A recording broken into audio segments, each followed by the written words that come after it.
Assalamualaikum warahmatullahi wabarakatuh. Halo semuanya, kami dari kelompok 1 di mata kuliah manajemen strategi dari kelas akuntansi keuangan Wisus Karyau ingin menjelaskan materi tentang analisis kasus-kasus manajemen strategi. Di dalam materi ini terdapat 4 subbab atau submateri. Yang pertama ada pedoman untuk mempersiapkan analisis baru. Yang kedua ada metode kasus versus pendekatan pengajar. Yang ketiga ada analisis kasus tertulis. Dan keempat ada langkah menyajikan analisis kasus lisan. Kita akan bahas satu persatu di video kali ini dan simak video ini sampai habis. Oke? Yang pertama ada pedoman untuk mempersiapkan analisis baru. Tahap analisis yang pertama mendefinisikan fungsi inti perusahaan. Menganalisis fungsi inti dari perusahaan dapat menghubungkan dengan misi perusahaan dengan cara mengidentifikasi kebutuhan dan harapan konsumen sehingga memperjelas tanggung jawab perusahaan untuk memenuhi kebutuhan tersebut. Yang kedua, melakukan analisis pada lingkungan atau analisis SWOT.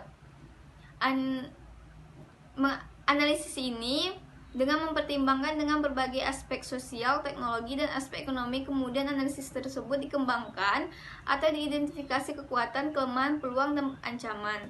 Lingkungan internal perusahaan dapat ditunjukkan dengan kekuatan dan kelemahan internal perusahaan. Sedangkan untuk peluang dan ancaman mencerminkan eksternal perusahaan. Yang ketiga, tentukan visi perusahaan. Dalam menentukan visi haruslah yang realistis dengan kondisi real perusahaan karena akan mendorong efisiensi dan efektivitas misi perusahaan.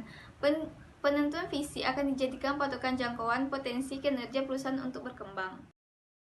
Baiklah, saya akan menjelaskan bagaimana cara mempersiapkan analisis kasus untuk didiskusikan dalam sebuah kelas. Tentunya sebelum Anda melakukan diskusi, Anda harus memahami dan membaca kasus sebelum kelas dimulai. Dengan cara membuat catatan terkait dengan ancaman eksternal organisasi dan kelemahan internal organisasi. Nah, dalam penyampaian kasus, ada dua metode yang bisa dipakai. Pertama, metode kasus dan metode pendekatan pengajar.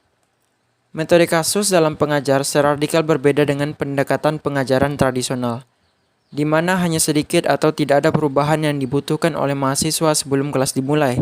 Sedangkan metode kasus melibatkan situasi ruang kelas di mana mahasiswa melakukan sebagian besar pembicaraan dengan dosen atau profesornya. Dengan melempar beberapa pertanyaan seperti apa yang akan dilakukan, mengapa dilakukan, kapan dan bagaimana akan melakukannya. Atau kalian bisa menggunakan pengujian silang. Pengujian silang ini sangat mendukung posisi Anda dengan analisis objektif dan penelitian luar. Analisis kasus manajemen strategik memberikan Anda kesempatan untuk belajar lebih baik mengenai diri Anda dan proses pembuatan keputusan dalam organisasi. Mendiskusikan kasus tentang kebijakan bisnis di kelas menarik dan menantang. Harapan pandangan yang berbeda dari apa yang Anda sajikan. Mahasiswa yang berbeda akan menempatkan penekanan pada aspek yang berbeda untuk situasi organisasi dan mengajukan rekomendasi yang berbeda untuk penelitian yang cermat serta alasan lain. Diskusi pengujian silang biasanya muncul saat hal tersebut terjadi pada organisasi bisnis nyata, sehingga Anda harus menghindari untuk menjadi peneliti yang diam. Materi selanjutnya adalah analisis kasus tertulis.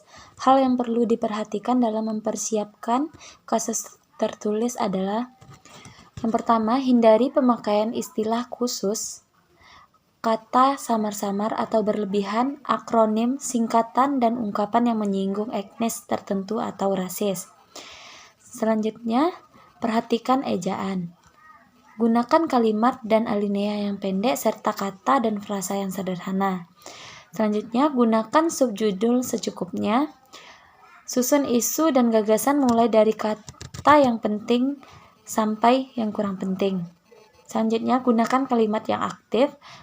Gunakan kalimat yang banyak contoh yang spesifik. Dan yang terakhir, gunakan tabel, gambar, grafik, timeline, dan lain-lain.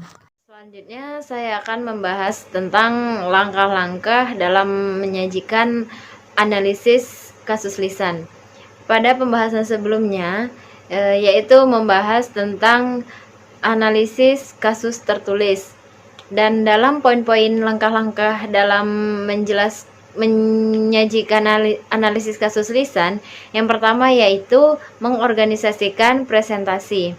Jadi kita sudah membuat struktur apa-apa saja yang akan kita bahas dalam presentasi yang akan kita lakukan.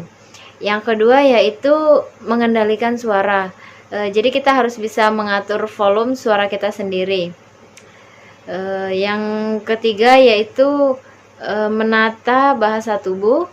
Dan yang keempat yaitu berbicara dengan bantuan catatan kecil, agar ketika kita lupa dengan materi atau dengan